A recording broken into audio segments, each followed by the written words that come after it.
You are alleged that the British government rigged the first and most important election in the history of Nigeria in 1959 in favor of the North. Am I correct? Yes. How long were you in Nigeria for? From 1955 to 1960.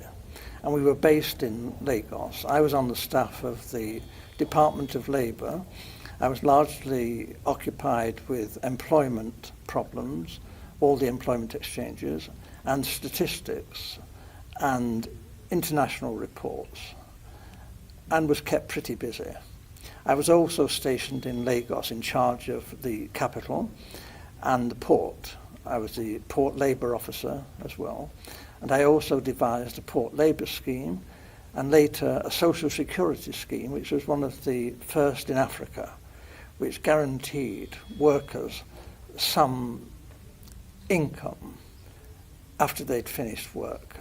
It was a providence scheme. As I say, it was called the National Providence Scheme, and I was very proud to have put that on the statute book.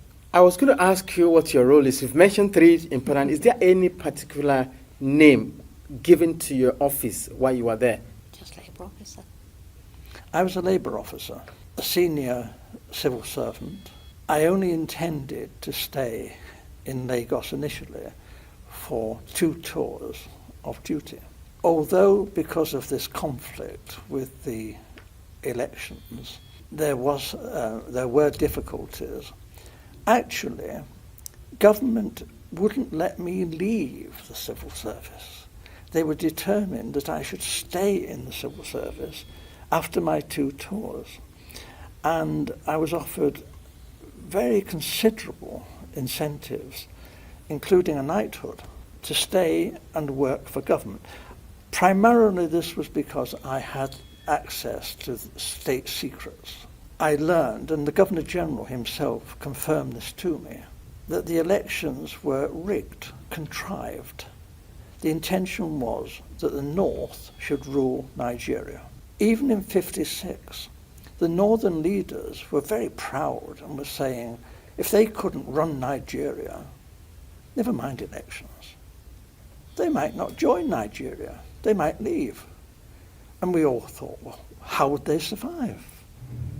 There were no industries. There's not a great deal of agriculture, some groundnuts in the north. This wasn't very practical at all. And then it was, the Governor-General seemed to be thinking that the North couldn't, even if it won an election, rule Nigeria by itself. The South wouldn't stand for that. So there had to be a partner, either the Igbos in the east or the Yoruba in the west, to team up with the North. What he didn't want was for the 2 southern parties, the Igbo and the Yoruba, to team up to form the government, because he believed the North wouldn't tolerate that and talked about leaving the federation. So as I learned, in a small way at first, but very rapidly I learned about the election fixing, and as I say, this was confirmed to me by the Governor-General.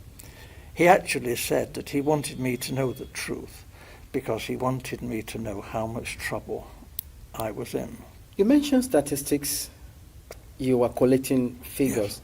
Is that for labor and unemployed people only, or general? Primarily, but obviously my interest was in the population Of generally. Nigeria? Yes, and